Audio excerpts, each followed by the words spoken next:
नमस्कार। श्रीमद् भागवत गीता के इस एपिसोड में आप सभी का स्वागत है।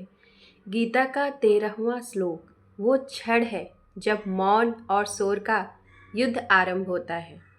भीष्म के शंख के बाद अब पूरी कौरव सेना ड्रम, नगाड़े, शंख और रणघोष के साथ गरज उठती है। धरती कांप रही है, हवा थरथरा रही है, मानो धर्म और अधर्म दोनों अपने अपने अस्त्र सजाकर आवाज की लड़ाई शुरू कर चुके हैं।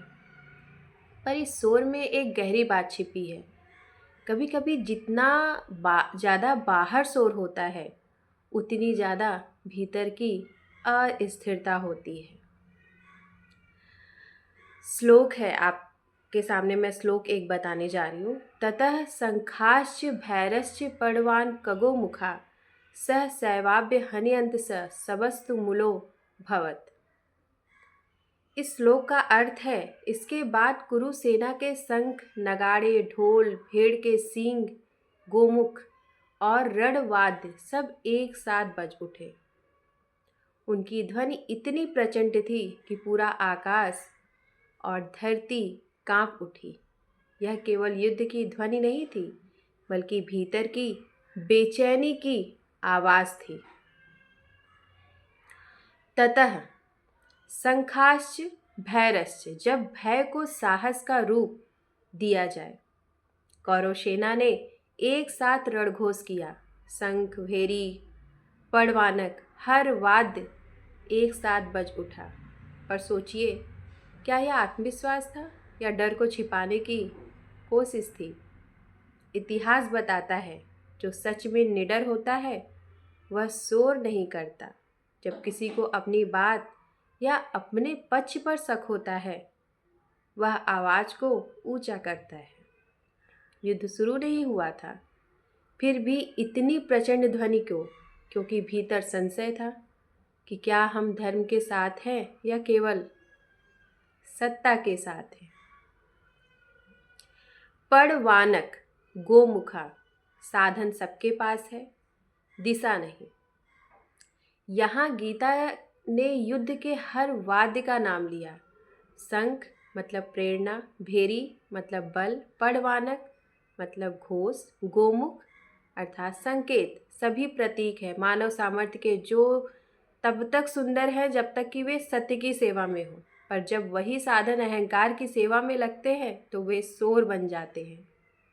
आज के दौर में भी देखिए, तकनीक, मीडिया, प्रचार सब कुछ हमारे पास है, पर अगर दिशा गलत हो तो सब मिलकर तुमुल शब्द बनाते हैं, यानी अराजकता की आवाज बनाते हैं। सह सैवाभ्य हन्यंत, जब भीड़ एक साथ बोलती है।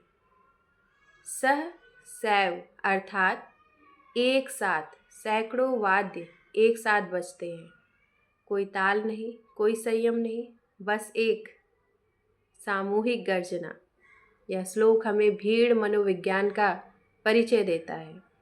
जब व्यक्ति की सोच रुक जाती है और वह समूह की भावना में बह जाता है, जैसे आज सोशल मीडिया, राजनीति या भीड़ की मनोवृत्ति में हम यही सहसैवाभ्य हन्यंत देखते हैं, जहाँ हर कोई बोल रहा है पर कोई सुन नहीं रहा।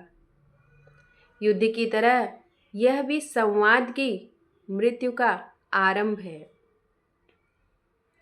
सह शब्द स्तो मूलो भवत, जब ध्वनि विनाश का रूप ले लेती है। तुमुल, तुमुल शब्द का अर्थ है अत्यधिक अव्यवस्थित, हल्ला, बहुत शोर।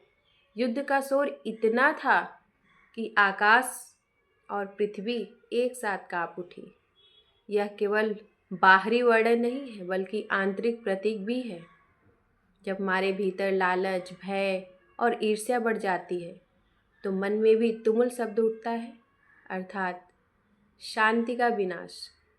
पीस ही नहीं है आपके अंतर मन में। गीता यही सिखाती है, बाहरी युद्ध से पहले भीतर का शोर शांत करना आवश्यक है, क्योंकि जो मन में घुसता है वही कर्म में प्रकट होता है। दुर्योधन की दृष्टि वर्सेस भीष्म का विवेक।